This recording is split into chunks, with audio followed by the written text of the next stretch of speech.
Hello everyone, देखो 2 मिनटेर चाटनी তোমরা ইডলি ডোসা কিছুর সাথে ইস্তেমাল করতে পারো। তা দেখো কত সুন্দর। আমি ওর জন্য কড়াই গরম করে নিয়েছি, ওতে তেল দিয়ে নিয়েছি। তেলটা গরম হয়ে গেলে পাঁচফোড়ন দিয়ে নিয়েছি, একটু রাই দিয়ে নিয়েছি, রসুন কোয়া কোয়া করে দিয়েছি, ঝাল কটা মাঝখান দিয়ে চিড়ে নিয়েছি, আর দেখো টমেটো আদা আদা করে কেটে নিয়েছি। একটু ভালো করে ভেজে ভেজে নেব।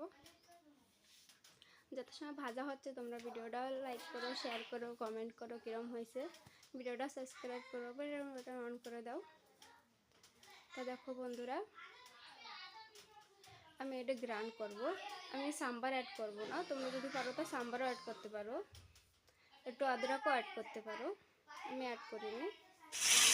আর হয়ে গেছে, এখন গ্রাইন্ড করে নেব আমি।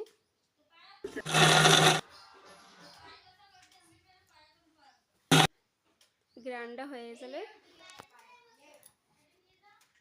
দেখো গ্রাইন্ডটা হয়ে যাচ্ছে। আমার সাইডের তো একটু পড়ে যাচ্ছে, একটু ভাজা। দেখো হয়ে গেছে, দেখো কত সুন্দর দেখাচ্ছে। Bye bye.